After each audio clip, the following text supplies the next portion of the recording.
1절 위에는 담보, 그냥 그렇게 한번 적어놔 보시고요. 소제목. 그리고 6절 위에는 게으른 자, 이렇게 큐티책에도 그렇게 되어 있네요. 그죠? 그리고 12절 위에는 불량하고 악한 자의 7가지 태도, 불량하고 악한 자의 7가지 태도라고 소제목을 달아놔 보시고요. 그 다음에 15절 위에는 불량하고 악한 자의 결국, 불량하고 악한 자의 결국, 그렇게 소제목을 달아보시고, 16절 위에는 여호와께서 미워하시는 것 7가지, 그렇게 소제목을 달고 묵상을 하시면 또 말씀 속에서 나에게 말씀하시는 주의 음성이 있겠다 싶습니다. 자, 왜 담보에 대하여 이렇게 말씀하시는 걸까? 여러분, 서로 믿지 않는 자와 통업하지 말아라, 이런 말씀을 깊이 우리가 묵상해 보지 못했잖아요. 또 담보하고 보증 서는 거, 그냥 보증 서면 안 된다, 이렇게 말만 들었지, 이런 것들에 대해서 말씀이 말씀하시는 바가 뭔지 우리가 깊이 묵상해 본 바가 없잖아요. 담보가 왜 나쁜 것일까? 어찌 보면 여러분, 돕는 거 아니겠습니까? 이게 도움이 필요한 사람의 입장에서 본다면 이 말씀은 너무너무 냉정한 말일 수 있는 거거든요. 그래서 이 말씀을 잘 보시면서 또 이 말씀이 뜻하는 바가 어떤 것인지를 잘 좀 깨달아 알았으면 좋겠는데요. 1절을 다시 보십니다. 내 아들아, 내가 만일 이웃을 위하여 담보하며 타인을 위하여 보증하였으면, 이라고 말씀합니다. 자, 담보는 아라브라고 하는 단어인데 보증하다, 저당 잡히다, 보증이 되다, 이런 뜻을 갖고 있어요. 그러니까 내가 다른 사람의 짐을 대신 지겠다라고 하는 것이고, 또 내가 다른 사람 대신 책임을 지겠다라고 하는 것이죠. 어떻게 보면 좀 자신을 과신하는 것일 수도 있고요. 또 사람을 믿음의 대상으로 여기는 것일 수도 있다라고 볼 수도 있죠. 그런데 담보 앞에 있는 이 이웃을 위하여, 이게 좀 중요해요. 이웃을 위하여, 이게 레아라고 하는 뜻인데 가까운 사람일 수도 있으나 길 가다 우연히 만난 사람이란 뜻도 굉장히 강합니다. 길 가다 우연히 만난 사람이에요. 여러분, 도대체 한번 생각해보고 묵상해 보십시오. 어떤 사람이 여러분 같으면 길 가다 우연히 만난 사람의 담보를 서줄 수 있을까요? 그런 일은 없지 않겠어요, 그죠? 길 가다 우연히 만난 사람의 담보를 어찌 서주겠냔 말이에요. 이런 일은 거의 없다가 아니라, 여러분, 이런 사람 없습니다, 그죠? 더구나 뒤에 나오는 말, 보증이란 단어 있죠. 타카라고 하는데, 오늘날 우리로 치면 어떤 거냐면, 이런 볼링장에서 스트라이크를 치고 나면 막 서로 손뼉을 치면서 하이파이브 하잖아요. 여기에 보증인 타카가 그런 뜻이에요. 그런데 타인을 위하여 보증을 서는 게 무슨 기쁨이고, 그죠? 좋은 일이라고 막 그런 사람이 있겠습니까? 더구나 타인을 위하여 주루라고 하는 건 앞에 나왔던 단어라고 생각되십니까? 모르는 사람, 외국인, 싫어하는 사람, 역겨워하는 사람, 심지어 앞에 이 단어는 뭘로 쓰였죠? 주르, 장려라는 뜻으로 쓰였었어요. 그렇죠? 엄려할 때 이 주르라는 뜻이었거든요. 여러분, 제정신이면, 온전한 정신이면 이룰 수 없는 일, 이르지 않는 일, 이게 뭡니까? 그런데 이룰 수 없는 일, 이루지 않는 일을 이 사람이 했어요. 보증을 서고 담보를 했다라는 거예요. 왜 그랬을까요? 여러분, 이 사람이 누구죠? 내 아들입니다, 그죠? 1절도 내 아들아, 3절도 내 아들아. 자, 잠언이 솔로몬 혼자서 기록한 내용은 아니지만 사실은 거의 대부분이 솔로몬이 기록한 잠언 아니겠습니까? 그러면 솔로몬이 내 아들아라고 부르는 사람은 누구겠어요? 로보암이에요.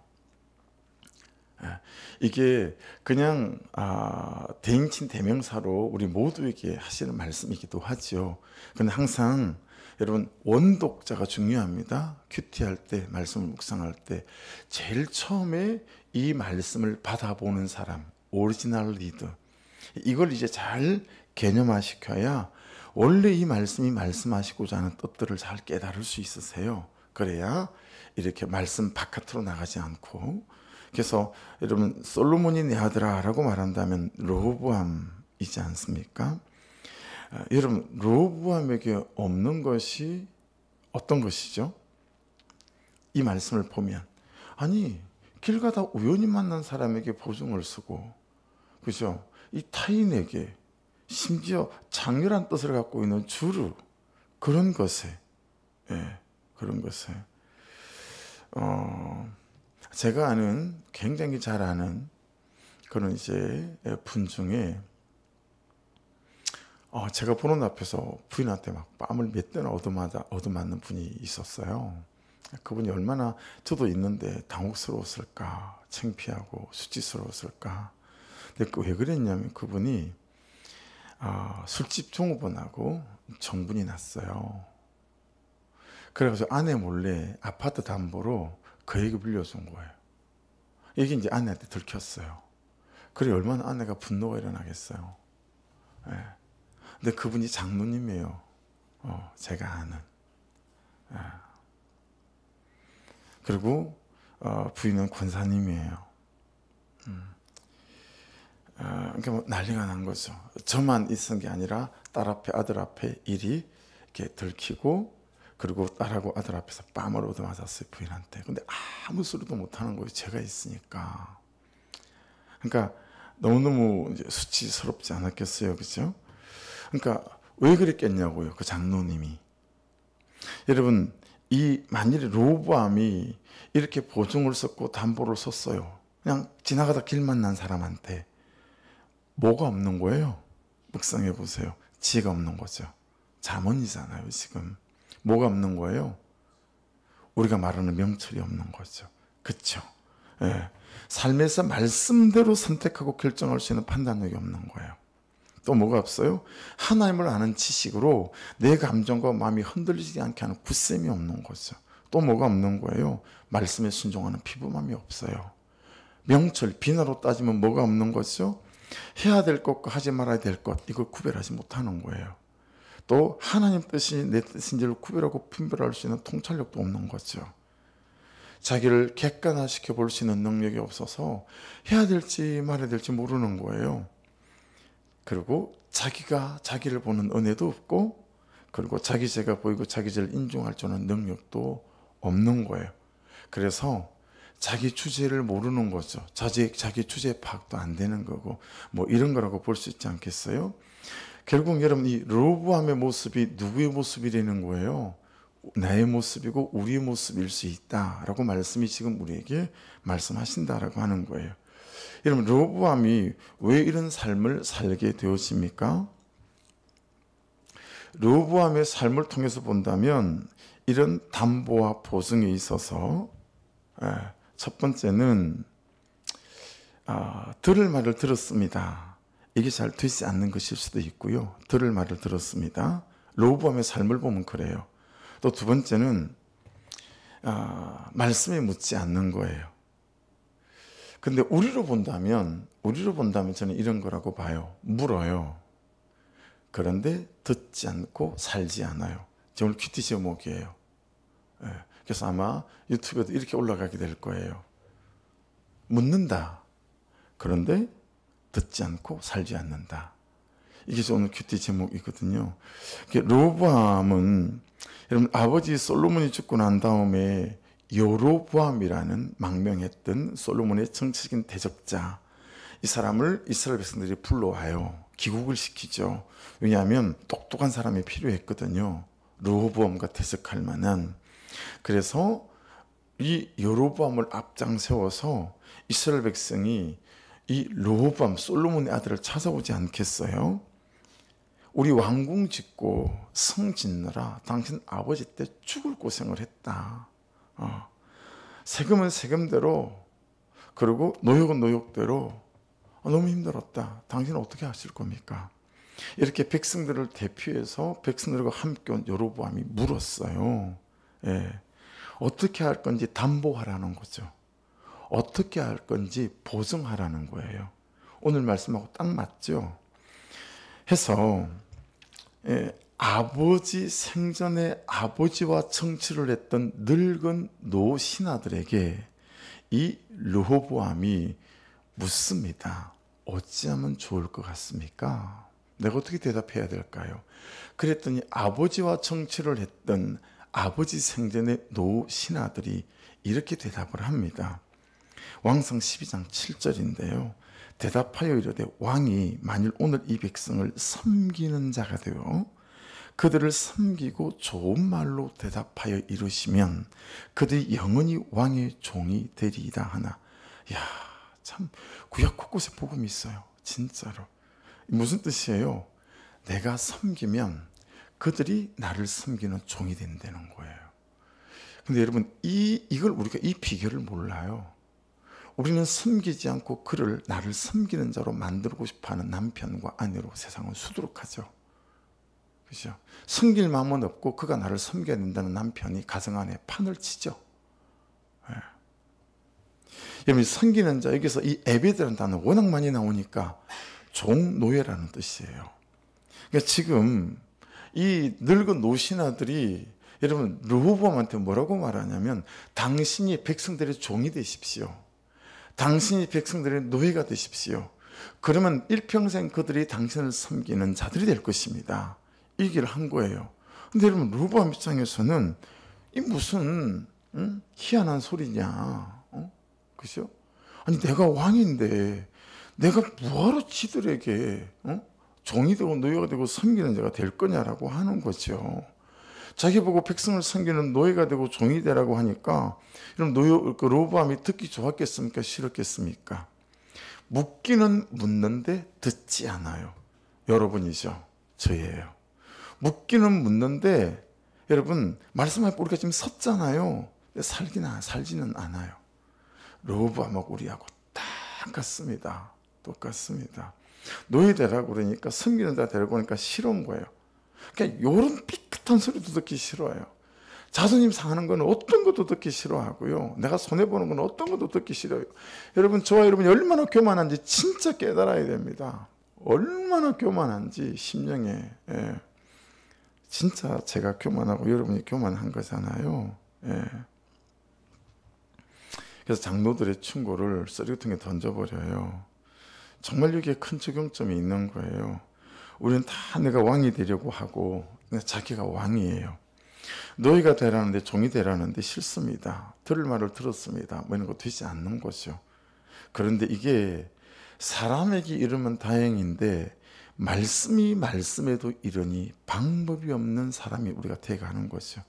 그래서 여러분 타인에게 보증을 서는 망하는 삶을 내 스스로 자초하는 거예요. 예. 왕상 12장 4절인데요. 왕의 아버지가 우리의 멍에를 무겁게 하였으니 왕은 이제 왕의 아버지가 우리에게 시킨 구역과 매운 무거운 멍에를 가볍게 하소서. 그리하시면 우리가 왕을 섬기겠나이다. 이렇게 말한 거거든요. 여로보암이 그리하시면 우리가 왕을 섬기겠나이다. 이 백성들의 말, 여로보암의 말이 너무 기분 나쁜 거예요. 르호보암은 그렇죠? 묻긴 묻지만 그가 철저히 무엇에 기반을 두고 있으면 내 감정, 르호보암이 여기에 기반을 두고 있어요.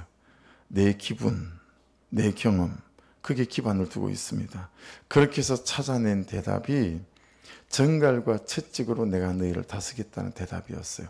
자기와 함께 정치할 젊은 신하들한테 묻거든요. 그러니까 그들도 여러분 들을 귀가 없어요. 무슨 소리입니까 이게. 까불면 죽인다고 하십시오. 좋은 말 할 때 정신 차려라고 하십시오. 그 말이 정갈과 채찍 아니겠어요? 그래서 나라가 쪼개진 거예요. 그렇죠? 그래서 여러분 3절 말씀을 보십시오. 3절 내 아들아 내가 네 이웃의 손에 빠졌은즉 이같이 하라. 너는 곧 가서 겸손히 내 이웃에게 간구하여 스스로 구원하되 겸손을 말씀합니다. 여러분 이 겸손, 라파스의 뜻이 뭐냐면 내가 나를 잡아뜨려서 내 발로 내가 나를 밟는다라는 뜻이에요. 여러분 이게 겸손의 뜻입니다. 이해되셨죠? 내가 나를 잡아뜨리는 거예요.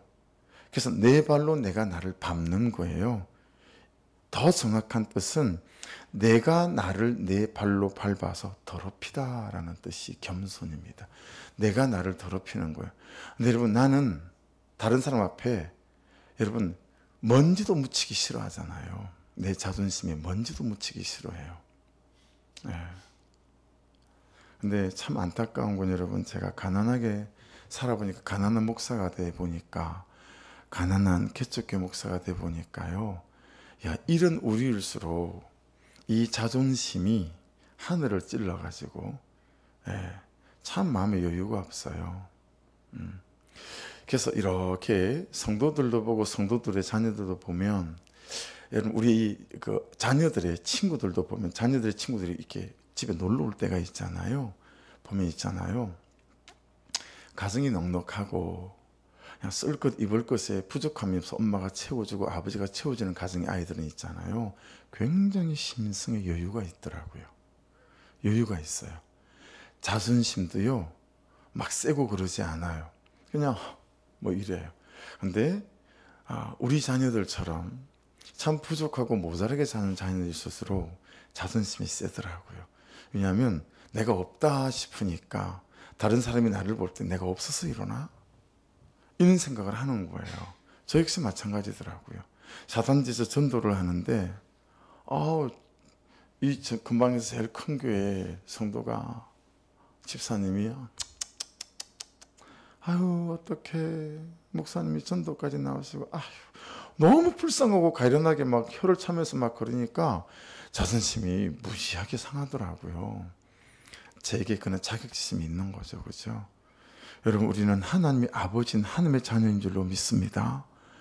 그냥 상처 때문에 가난해서 이런저런 실수와 실패 때문에 있는 것들이 저도 여러분도 주장하지 않기를 주의 이름으로 축복합니다. 그러니까 겸손이 잘 안 되는 거예요. 다시 말씀드립니다. 겸손의 뜻은 내가 나를 잡아뜨려서 내 발로 나를 밟아서 더럽히는 게 겸손이래요. 저도 여러분도 이 겸손이 있기를 주의 이름으로 축복합니다. 그래서 여러분 3절과 5절에 반복되어 있는 게 뭐예요? 스스로 구원하다. 이게 두 번 반복되어 있죠. 3절에도 그게 있고 5절에도 그게 있어요. 여러분요 스스로 구원하다의 뜻은 끌어내다, 뽑아내다, 그리고 도망쳐라 이런 뜻을 갖고 있어요. 여러분 제정신이면 온전한 정신이면 이룰 수 없는 일, 이루지 않는 일 그걸 이 사람이 했습니다. 그죠? 그냥 길 가다 처음 만난 사람한테 보증을 서고 담보로 쓴 일을 했다는 말이에요. 그리고 그 사람이 르호보암 또 아들이에요. 여러분 들을 말을 들었습니다도 안 되고 묻지만 듣지 않고 살지 않는 그냥 종이 되기도 싫고 그죠? 노예가 되기도 싫고 이런 중심, 이런 태도, 이런 불순종을 끌어내고 뽑아내고 이런 삶에서 도망치라 라고 저는 해석이 되어졌습니다. 그러기 위해서 내가 해야 될 일이 4절에 있습니다. 4절을 같이 읽습니다. 시작. 네 눈을 잠들게 하지 말며 눈꺼풀을 감기게 하지 말고 오늘을 다 설명드릴 수 없지만 이렇게 써놓으시면 좋을 것 같아요. 네 눈을 잠들게 하지 말며 거기에는 귀는 이 아인이란 단어가 눈이라는 게 아인이란 단어거든요. 워낙 성경에 많이 나오니까. 근데 여러분 놀랍게도 오늘 이 본문 안에서 이 눈이란 뜻이 아인은 귀라는 뜻이 같이 포함되어져 있어요. 그래서 이런 거예요. 내 귀는 말씀에 대하여는 열고 눈은 너에 대하여 열어라 이런 뜻이 있습니다. 이해되셨죠? 내 눈을 잠들게 하지 말며 이것은 귀는 말씀에 대하여 열어라.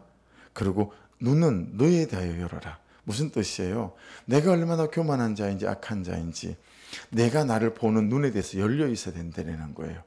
그래야 말씀에 대하여 귀가 열려 있을 때 묻는데 듣지 않고 살지 않는 삶이 아니라 묻지만 듣는 귀가 되고 그렇죠? 내가 나를 보니 내가 얼마나 악한지 깨달아 알아서 이 말씀을 삶으로 가져와 적용하는 삶으로 나아갈 수 있다라고 하는 거예요. 눈꺼풀을 감기게 하지 말며 이것은 하나님에 대하여 눈을 떼지 말아라 라는 뜻으로 적어 놓으시면 돼요. 네. 하나님에 대하여 눈을 떼지 말고 말씀에 대하여 귀는 열고 눈은 너에 대하여 열려 있어야 된다. 그래서 여러분 생각해 보세요. 적용점. 다른 사람에 대해서 우리가 얼마나 눈이 열려 있습니까? 놀랍지 않아요? 다른 사람의 단점, 부족함 그렇게 잘 보입니다. 그냥 말 한두 마디 딱 해보면 야, 이 사람 이런 사람이구나. 얼마나 눈이 밝게 열려 있습니까? 근데 어때요? 나를 보는 것에서는 눈이 딱 닫혀 있습니다. 그렇죠? 그래서 이걸 반대로 돼야 된다. 그래서 하나님에 대하여 절대 눈을 떼지 말고 말씀에 대한 귀가 열려 있어야 하고 눈에 대해서는 다른 사람에 대해서가 아니라 나에 대해서 열려 있어야 된다라고 4절은 우리가 그래야 이렇게 길 가는 사람에게 보증 서고 담보하는 이런 지혜가 없는 사람, 명철이 없는 사람이 되지 않을 수 있다. 묻지만 듣지 않고 그리고 살지 않는 사람 되지 않을 수 있다 라고 우리에게 말씀하고 있습니다. 그런 의미에서 6절로 게으른 자로 넘어가게 되면 여러분 이게 삶에 대한 액면 그대로의 그냥 게으른 자를 말할 수도 있으나 이 게으른 자는 어떤 의미로 적용될 수 있어요? 하나님에 대하여 눈을 떼는 일에 눈을 떼지 않는 일에 너무 게으른 거예요. 하나님을 바라보는 일에 너무 게으르고요. 그리고 말씀에 대하여 귀를 여는 일에 너무 게으르고요. 그리고 눈을 가지고 나를 보는 일에도 너무 게으른 사람이다 라고 말씀이 자연스럽게 적용될 수도 있겠죠. 그렇죠? 그래서 이 게으른 자라고 하는 것은 아첼이라고 하는데 지혜 없는 농부의 게으름, 이걸 잠언은 이제 계속 보면 나옵니다. 24장 같은 데 나오고요. 또 게으른 자는 손을 그릇에 이렇게 탁 집어넣은 다음에 입으로 올리기를 괴로워한대요. 이거 잠언 19장에 나오는 말씀이고요. 여러분 또 어떤 게으른 자는 주인을 귀찮게 굴거나 약오르게 하고 또 지금 오늘 말씀에는 이제 계미를 통해서 게으른 자를 책망하는 내용도 나옵니다. 그래서 게으른 자의 특성이 있습니다. 말도 잘 안 듣고 부주의하고 그리고 무관심하며 지나치게 잠을 좋아하고 다른 사람을 귀찮게 하거나 화나게도 잘하고 이게 지금 전부 다 잠언에 있는 말씀을 들어서 제가 말씀을 드리는 겁니다. 보면서 계속 나옵니다. 10장, 12장. 그다음에 너무 게을러서 맨날 이리 갔다 저리 갔다 구르고 마음으로 원하기만 해요. 행동하거나 선택하지 않고. 그리고 너무 구실과 변명이 핑계가 많아요. 가을에 밭을 갈지 않는 등 너무 육체적으로 게을러요. 그리고 잠언 20장 16절에는 되게 자만하다. 그래서 여러분 이 게으른 자의 결과는 잠언 15장에 보면 고통이 가득한 생활과 그리고 빈궁한 생활을 할 수밖에 없다. 그렇게 말씀하고 있습니다. 그래서 게으른 자의 밭과 지 없는 자의 포도원을 지나며 본즉 또 게으른 자는 말하기를 사자가 밖에 있은즉 내가 나가면 그래서 찢기겠다 하느니라. 여러분 이 말씀 농부가 하는 얘기거든요. 여러분 이스라엘의 농부들이 일하러 나가서 사자를 만날 일은 거의 없습니다. 양치는 목동들이 저 산속에 양을 칠 때는 몰라도 이리를 만날 수 있을지는 몰라도 이건 농부가 말하는 거거든요. 포도원에서 사자를 만날 일이 없어요. 근데 어떻게 말하냐면 바깥에 사자가 있기 때문에 나가면 내가 찢겨 죽을 거다 그러고 농사 짓지 않는다라고 하는 것이니 살펴볼 수 있을 만한 내용이죠. 그리고 잠언 19장 24절에는 게으른 자는 자기의 손을 그릇에 넣고서도 입으로 올리기를 괴로워한다 말씀합니다. 자, 불량하고 악한 자 7가지 태도 다 살펴보시면 이 불량한 자 벨리야할이라고 하는 단어는요 이런 사람이에요. 어떤 사람이냐면 7가지를 보시면 아시는데 해봐야 소용없다 라고 말하면 움직이지 않는 사람. 해봤는데 별 거 없더라 이렇게 말하면서 움직이지 않는 사람. 변하지 않을 거야. 달라지지 않을 거야. 이게 여러분 불량한 자가 갖고 있는 전체적인 맹당 안에서의 뜻이에요. 악한 자는 아웬이라고 하는데, 여러분 악한 자가 어떤 자인지 이사야 41장 29절 말씀에 근거하면 공허한 것을 쫓는 사람들을 말하고요. 사무엘상 15장 23절의 말씀에 근거하면 거역하는 사람들입니다. 그 다음에 두 번째 완고한 사람들입니다. 그래서 여호와의 말씀을 버렸다 이렇게 표현하는 사람들이 악한 자로 등장합니다. 마지막으로 이사야 66장 3절에 보면 이 악한 자는 항상 그들의 말씀을 듣지만 자기의 길을 택하는 사람이니까, 오늘 지금 퀴즈 제목하고 맞지요? 묻지만 말씀에 예배를 드리지만 듣지 않고 살지 않는 자. 그래서 악한 자들은 항상 자기의 길을 택하는 사람들이고 주의 말씀을 택하지 않는 사람들이다. 그래서 이런 불량하고 악한 자를 딱 총칭하는, 정리하는 말씀이 신약에 있습니다. 누가복음 7장 32절에 주께서 하신 말씀인데요. 들어보십시오. 비유하건대 아이들이 장터에 앉아 서로 불러 이르되 우리가 너희를 향하여 피리를 불어도 너희가 춤추지 않고 우리가 곡하여도 너희가 울지 아니하였다함과 같도다. 이겁니다. 네. 피리를 불어도 춤추지 않는, 아무리 말씀해도 그냥 꼼짝하지 않는 거예요. 피리를 불어도 막 춤추지 않아요. 피리를 불어도. 그리고 곡하여도 울지 않아요. 이게 이 악하고 불량한 자를 여러분 총칭할 수 있는 내용이에요. 여러분 적용해 보십시오. 여러분은 피를 불면 춤추십니까? 말씀이 피를 부시면 춤을 추시고 이렇게 하시냐는 거예요. 큐티하는 게 이게 해봐야 무슨 소용이겠어요. 모르나 말씀에 듣지 않고 살지 않으면 백날 해봐야 이건 뭐 말짱 도루묵 아니겠어요. 그러니 저와 여러분은 춤추는 자가 될 수 있기를 주의 이름으로 축복합니다. 말씀이 피를 불면 춤추는 거예요. 말씀이 울면 같이 우는 거죠. 그것이 오늘 말씀에서 우리에게 말씀하시는 것이다. 그래서 불량하고 악한 자의 결국은 뭐예요? 갑자기 재앙이 내리고 당장에 멸망하고 살릴 길이 없다. 그래서 여호와께서 미워하신 그 7가지도 보시면 다 그것과 연결되어져 있습니다. 여호와께서 미워하시는 것, 그의 마음에 싫어하는 것이 7가지인데 교만한 눈. 그래서 나는 보지 못하고 다른 사람만 보는 거. 앞에 설명과 딱 동일하죠.